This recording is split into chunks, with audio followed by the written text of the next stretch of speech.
Hi hello welcome back to our channel options master கை. இங்கே இருக்க இந்த 4 கிரீன் கலர் லைன்ஸ் நம்ம வெள்ளிக்கிழமை மார்க்கெட் தொடங்குறதுக்கு முன்னாடி கொடுத்துருந்த லெவல்ஸ். அந்த லெவல்ஸ் எப்படி வேலை செஞ்சிருக்கு, லெவல்ஸை தாண்டி நம்ம சொல்லியிருந்த விஷயங்கள்லாம் நடந்திருக்கா இல்லையா அப்படின்றத பார்ப்போம். மார்க்கெட் பார்த்தீங்கன்னா ஓப்பன் ப்ரைஸ் 24,361 அங்கே ஓப்பன் பண்ணியிருக்காங்க. கிட்டத்தட்ட நம்மளோட R1 அந்த லெவல்லே தான் ஓப்பன் ப்ரைஸ் அப்படின்றது கிடைச்சிருக்கு. காலையில் ஓப்பன் பண்ணிட்டாங்க. ஓப்பன் பண்ணி ஒரு டவுன் சைட் மூவ்மெண்ட் எக்ஸாக்டாக எது வரையும் அப்படின்னா 24,300. நாம் என்ன சொல்லியிருந்தோம், 24,300 இந்த ஸ்ட்ரைக்குக்கு மேல இருந்து ப்ரீமியம் சப்போர்ட் கிடைச்சாவே மார்க்கெட் மேல போகதான் வாய்ப்பு அப்படின்றத சொல்லியிருந்தோம். மார்க்கெட் ஓப்பன் ப்ரைஸ் அந்த 300க்கு மேல தான் ஓப்பன் பண்ணாங்க. ஓப்பன் பண்ணி டைரக்டா அந்த 300 நாம சொல்லியிருந்த இடத்துல ஒரு சப்போர்ட். அதுக்கு அடுத்து நம்மளோட R1 அங்கேயே ஒரு நல்ல சைடுவேஸ். ஓப்பன் ப்ரைஸ் R1 ரெண்டுமே அங்கதான் இருக்கு. ப்ரீவியஸ் டே ஹை அப்படின்றதும் அங்கதான் இருக்கு. நல்ல ஒரு சைட்வேஸ். அதுக்கு அடுத்து ஓப்பன் ப்ரைஸை சஸ்டெயின் பண்ணுறாங்க. டைரெக்டாக மேலே போய் எக்ஸாக்டாக நம்மளோட R2 அங்கே ரிஜெக்ஷன். அங்கே ரிஜெக்ட் ஆனவங்க படிப்படியாக குறைஞ்சி திரும்ப R1 அந்த ஏரியாவுக்கும் வந்தாச்சு. R1 ப்ரைஸ் ஓப்பன் ப்ரைஸ் அந்த ஏரியாவுக்கு வந்தாச்சு. மார்க்கெட் 24,300 அதுக்கு மேலே இருந்தாவே மேலே போக தான் வாய்ப்புன்னு சொல்லியிருந்தோம். எக்ஸாக்டாக அதே விஷயங்கள் தான் நடந்திருந்தது. ஸோ ப்ரீமியத்தை கரெக்டாக எப்படி ஃபாலோ பண்ணுமோ அப்படி புரிஞ்சு ஃபாலோ பண்ணோம் அப்படின்னா மார்க்கெட்டில் அடுத்து என்ன நடக்க வாய்ப்பு, நாம இன்னைக்கு எந்த சைடில் நம்மளோட வாய்ப்பை தேடணும் அப்படின்ற அந்த விஷயத்த நம்மளால ஒவ்வொரு நாளும் கிட்டத்தட்ட கரெக்டாகவே ப்ரெடிக்ட் பண்ண முடியும்.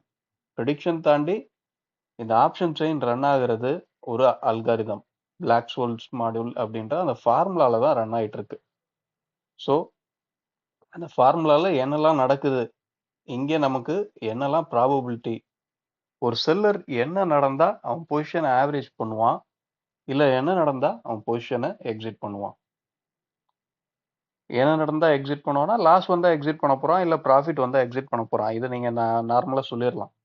ஆனா என்ன நடந்தா அவனுக்கு ப்ராஃபிட் வரும், என்ன நடந்தா லாஸ் வரும், மார்க்கெட் எந்த இடத்துல நிற்கும் போது அவனுக்கு லாஸ் ப்ராஃபிட் இதெல்லாம் வர்றதுக்கு உண்டான வாய்ப்பு, இப்படின்ற விஷயங்களை தொடர்ந்து ஃபோக்கஸ் பண்ணி அதை மட்டுமே முயற்சி பண்ணுங்க.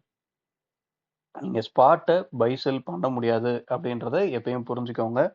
ஸோ இந்த லெவல்ஸ் என்னதான் எப்படி வேலை செஞ்சாலும் நாம இதை பை செல் பண்ணக்கூடிய இடமா என்னைக்குமே சொல்றது கிடையாது.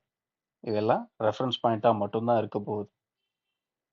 ஓகே, இப்போ நம்ம இந்த லெவல்ஸ் எல்லாம் ரிமூவ் பண்ணிட்டு திங்கக்கிழமை மார்க்கெட்டுக்கு உண்டான லெவல்ஸை பார்ப்போம். அடுத்து என்ன நடக்க வாய்ப்பு, திங்கக்கிழமை என்ன நடக்க வாய்ப்பு அப்படின்றதையும் சேர்த்து பார்ப்போம்.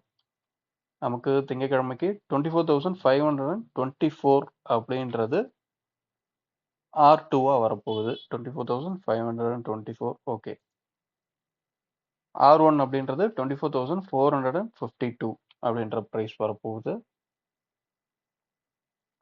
அதுக்கடுத்து 24,302 அப்படின்றது S1,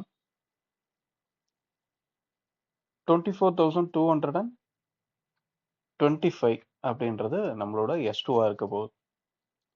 இன்னும் எக்ஸ்பைரிக்கு 2 நாள் தான், திங்கக்கிழமை செவ்வாய்க்கிழமை. இப்போ பார்த்தீங்க அப்படின்னா இப்போவே ஸ்பாட்டும் சிந்தட்டிக் ஃபியூச்சரும் ரெண்டு பேருமே கிட்டத்தட்ட ஈவன் ஆயாச்சு. ஒரே ப்ரைஸில் தான் க்ளோஸ் ஆகிருக்காங்க. ஸோ அடுத்து என்ன நடக்க வாய்ப்பு அப்படின்றத பார்ப்போம். உங்களுக்கு வெள்ளிக்கிழமையை பார்த்தீங்க அப்படின்னா என்னதான் ப்ரீமியம் இங்கே ஸ்பாட் ஒரு 100-120 பாயிண்ட் வந்திருப்பான். ஆனால் ப்ரீமியத்தில் ஒரு நாளோட ரேஞ்ச் கவர் ஆயிடுச்சா அப்படின்னு கேட்டிங்கன்னா ஆகலை. ஸோ ரொம்ப சின்ன ரேஞ்சாக தான் வெள்ளிக்கிழமை கிடச்சிருந்துருக்கு. திங்கக்கிழமை இது ரேஞ்ச் பிரேக் அவுட்டாக மாறுறதுக்கு உண்டான வாய்ப்பு இருக்கா இல்லையா அப்படின்றத ஒரு 2 50 ஸ்ட்ரைக் தான் முடிவு பண்ண போகுது. சரி, ஒரே 50 ஸ்ட்ரைக், 50 பாயிண்ட் டிஃப்ரெண்ட் அப்படின்னு சொல்லி வச்சுக்கோங்களேன். ஏன்னா அப்படின்னா மார்க்கெட் 400 இந்த ஸ்ட்ரைக்குக்கு மேலே ட்ரேட் ஆக போகுதா, அல்லது 350 இந்த ஸ்ட்ரைக்குக்கு கீழே ட்ரேட் ஆக போகுதா, இப்படின்றத பொறுத்து தான் மார்க்கெட்டில் ட்ரெண்ட் அமையக்கூடிய வாய்ப்பு கிரியேட் ஆகும். ஸோ 400க்கு மேலே நின்று ப்ரீமியம் சப்போர்ட் அப்படின்றது கிடைக்கிற பட்சத்தில் அப்சைடில் ஒரு மூவ்மெண்ட் எதிர்பார்க்கலாம். இல்ல 350க்கு கீழ இருந்து பிரீமியம் சப்போர்ட் கிடைக்கிற பட்சத்துல டவுன் சைடுல ஒரு மூவ்மெண்ட் அப்படின்றத எதிர்பார்க்கலாம். இதுல ஆஹ், இது ஒரு சின்ன கேப், ஒரு நேரோ கேப் 50 பாயிண்ட் டிஃபரெண்ட்ல தான் இருக்கு. ஸோ ஓப்பன் எங்க கிடைக்குது, ஓப்பன் அபோவ் ட்ரேட் ஆகிறாங்களா பிலோ ட்ரேட் ஆகிறாங்களா அப்படின்றது ரொம்பவும் முக்கியமா நம்ம பார்த்தாகணும். அதுக்கடுத்து இந்த லெவல்ஸ் நேற்று வேலை செஞ்சது அப்படின்றதால இன்னைக்கும் வேலை செஞ்சிடும் அப்படின்னு சொல்லி இதை மட்டுமே பேஸ் பண்ணி பை செல் அப்படின்ற முயற்சிக்காதீங்க எப்பவுமே. இது எல்லாமே ஒரு ரெஃபரன்ஸ் பாயிண்ட் மட்டும்தான். அது தெளிவா புரிஞ்சுக்கணும். ஆப்ஷன்ஸோட பிரீமியத்துல என்ன நடக்குது அப்படின்றத ஒவ்வொரு நாளும் வாட்ச் பண்ணுங்க. இங்க ஸ்பாட்டை நம்மளால எப்படி பை செல் பண்ண முடியாதோ அதே மாதிரி தான் ஒரு இன்ஸ்டிடியூஷனல் லெவல் ட்ரேடர்ஸாலையும் பை செல் பண்ண முடியாது ஸ்பாட்டை.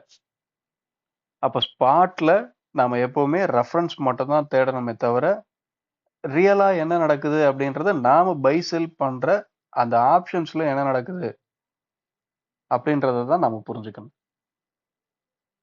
ஓகே.